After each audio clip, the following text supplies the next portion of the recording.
Estamos de volta com o UFSC Entrevista e hoje nós recebemos como convidada a professora Joana Maria Pedro. Professora, no bloco anterior a gente estava conversando sobre as ondas do feminismo, né? Primeira onda, a questão dos direitos sociais, né? A luta pelos direitos sociais. Do direito ao voto, do direito ao voto, isso. A segunda onda, a questão do prazer, do corpo. Isso, né? Mesmo. E ficou faltando a terceira onda. Qual é essa terceira onda? Então, na verdade, tem um pouco a ver com o conceito de gênero. Ou seja, a noção de que as relações entre homens e mulheres, elas não são somente de dominação, elas são construídas umas em relação às outras, e também a discussão que a gente chama de queer, que a palavra queer em inglês significa estranho, que era esse o nome que era usado para chamar as pessoas que não seriam consideradas heterossexuais, vamos dizer assim. Geralmente chamavam de estranho, queer. Ofensivo. Né? Como ofensivo, é. O que o movimento gay vai fazer é tomar essa palavra e mudar o sentido. Aliás, os movimentos sociais cansam de fazer isso. A palavra negro, por exemplo, que era uma forma de desqualificar as pessoas, o movimento se autodenominou negro e para transformar a palavra numa coisa qualificante. A mesma coisa fez o movimento gay, usando a palavra queer como nesse sentido de qualidade, né? Ou seja, que todos nós, enfim, somos estranhos. Ninguém é normal, vamos dizer assim, certo? De perto ninguém é normal. Então, e também tem a ver com a noção de que o corpo e o sexo não são destino das pessoas, não podem definir o destino das pessoas. Que corpo e sexualidade não são necessariamente a mesma coisa.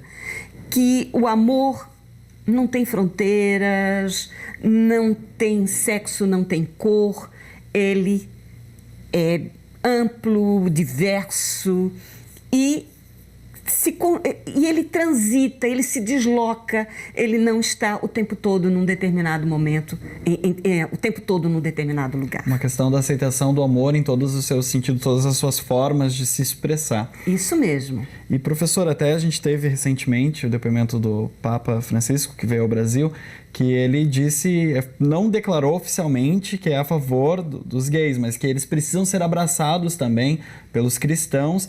Isso representa uma nova forma de se escrever a história, um novo sentido para a história das pessoas começarem a abrir os olhos, inclusive a igreja tendo esse papel de aceitar? Olha, eu confesso a você que eu não escutei o Papa dizer isso, mas estou escutando você dizer que os cristãos precisam abraçar. Claro, é bem melhor dizer isso do que dizer que eles precisam ser curados, como alguns estão dizendo que tem que ser, ou que, como eles eram presos no passado, ou essas pessoas eram presas no passado. Agora, eu acho pouco. Eu acho pouco por quê? Eu acho que a igreja tem tantos anos de existência e ela tem perdido tantos cristãos que poderiam continuar em suas fileiras se ela percebesse que o mundo mudou tanto. As pessoas começaram a se enxergar também de maneiras diferentes. Que as pessoas pudessem sentir que a igreja é um lugar também para ela. Porque as pessoas sentem falta de um lugar de espiritualidade, né? De crenças e tudo isso.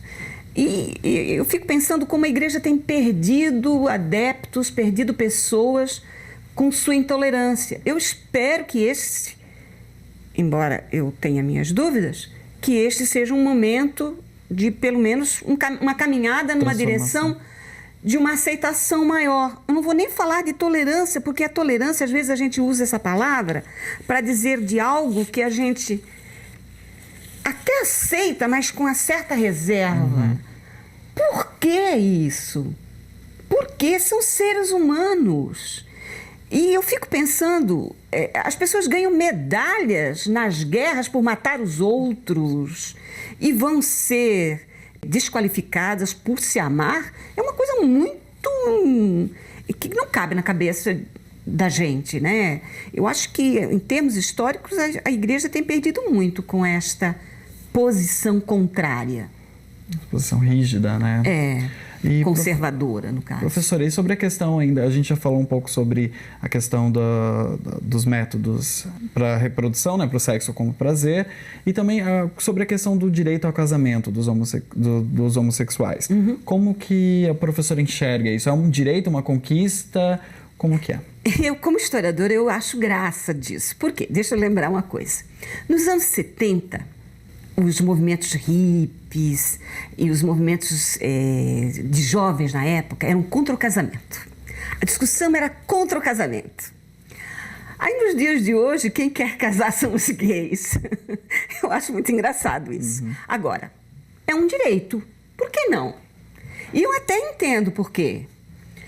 Porque, na verdade, viver junto com outras pessoas, junto com uma outra pessoa ou com pessoas, significa construir lugares, adquirir bens, construir uma relação que nós moramos numa sociedade capitalista que ela precisa ser regulamentada.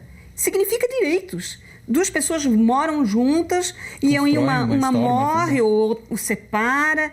E aí, como fica? Então, é uma questão de regulamentação de uma situação que já existe de fato, que são pessoas vivendo juntas, certo?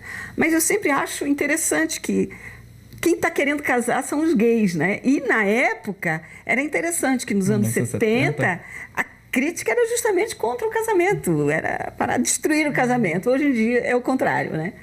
Mas tudo bem, mesmo porque na época, você veja, no Brasil o divórcio vem nos anos 70, né? Então, é uma outra sociedade, é um outro momento, claro. E é um direito, sim, claro que tem que ter esse direito. Concordo plenamente. É uma coisa que é um registro, a regulamentação de uma estabilidade emocional, de um companheirismo. Vamos lá. Relacionamento, né? De um relacionamento. Professora, vamos fazer mais uma pausa no Fisca Entrevista e a gente volta logo em seguida.